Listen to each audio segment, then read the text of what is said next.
Jon, I noticed this area is so welcoming. A lot of the lake homes in particular, when you pull up to the back door, you're greeted by nothing more than a garage door. Tell us what you have done here to make it so welcoming.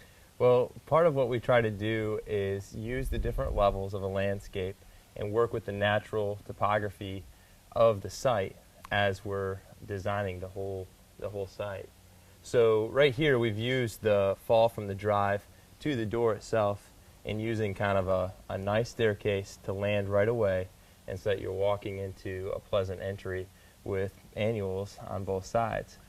The client loves to use annuals in this case, so we've used a lot of pockets or created a lot of spaces for those annuals to have summer color when you're up at the lakes all season long. Absolutely, and I understand with the homeowner that she did some of her own planting here, so she definitely has that creativity open to her. She can come in after the hard stuff has been done and just really take over and put in her little special touches as she has time and experience. Yeah, absolutely. That's something we try to do as designers. One of our greatest compliments at the end of a project is for a client to say, "You listened to what my needs were." Oh, and absolutely. So here we knew that her desire was to have annual spaces in the entry, but she also likes, her and her husband also like to use the space for entertaining. There's many spaces around the property that allow for that. Well, let's talk about that. Let's talk about the public areas versus the more quiet areas of this particular land. Yeah, absolutely. Where we're standing right now is one of our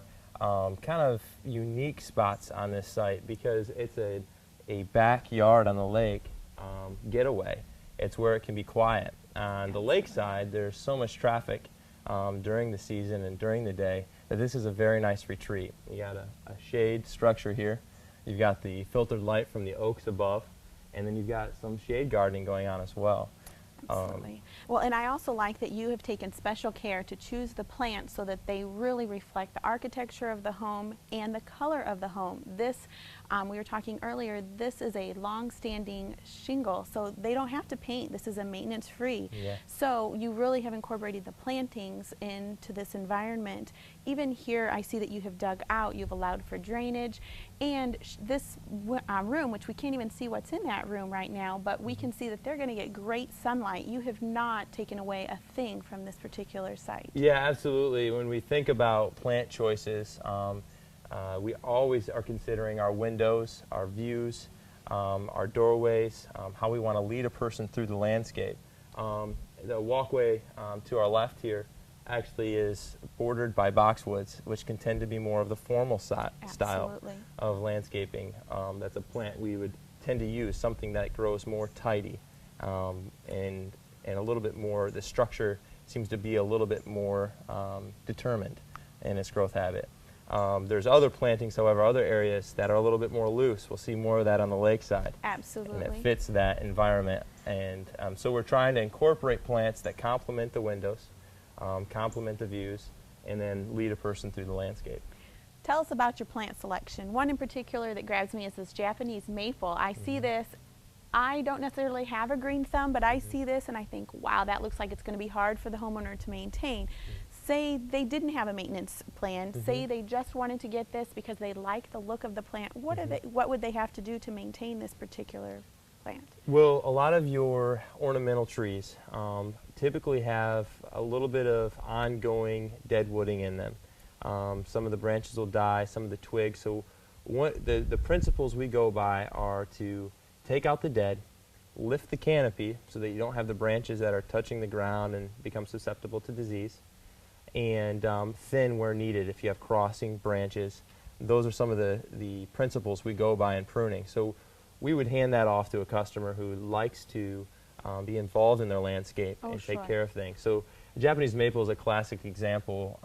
Often you'll find after a winter there'll be a branch or two that have died out, and you go in there and clean that up, lift the canopy a little bit if you find your branches are reaching the ground, and take out those crossing branches. Well, it's a wonderful, wonderful example, but unexpected and beautiful texture. Yeah, yeah.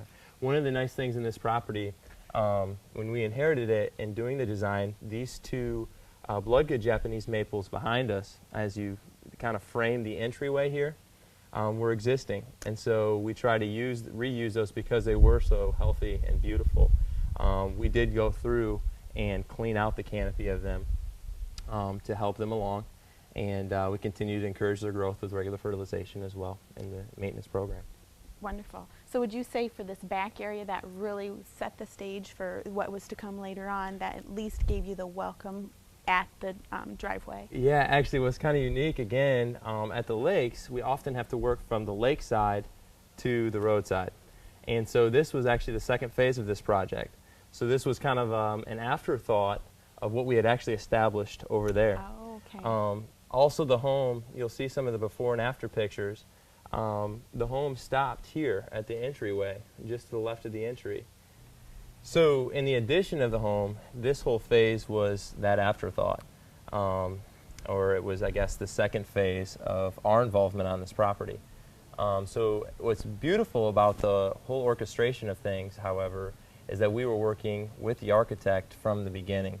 As he was working on his addition, we were also talking with him how our landing on the lakeside would line up with his walkways over here. How important do you think that is to start early on in the project? Even a homeowner that has a small scale project, how important is that to start with the builder, start with the architect, really have a collaboration? Always the first step of any project of this scale or similar scale is to get a plan. And the best way of doing that is to get the minds involved together and to make sure that they're a great working team.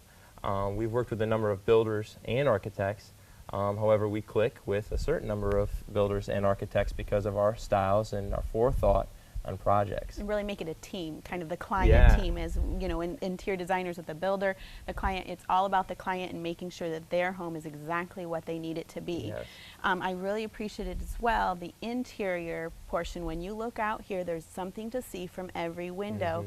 Talk to us about incorporating your interior look into your exterior look so they really work together hand in hand. Yeah, often when we, again, come to a new site, we'll take pictures not only of the exterior of the home, but often if we can get inside and get some of the main views that we know that the client will be working with or living with from day to day, we'll try to make sure those areas are framed. Again, we talked about plant choices. A lot of times that's how we would frame a scene, or we're making sure that we're not blocking a view.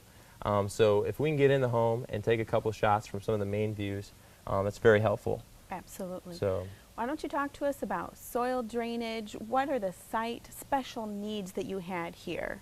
And we've seen the before pictures, so we've seen what they were dealing with before. Tell us some of the challenges that you correct with the landscape design. Yeah, honestly, that was one of the chief reasons why we were called out to this site. Oh, sure. On the lakeside, there appeared to be a drainage problem, water issue. And so in coming out, we were reviewing that and our solution for that. But honestly, this site and numerous others on the lake have significant slopes, very steep grades, and we look at that as an opportunity for beauty. It is absolutely a great palette to start with, or a great slate to start with, is uneven terrain, because now you have wall opportunities, and now you have space opportunities. We like to work with the natural area, use the surroundings to build in spaces so you feel worked into the landscape.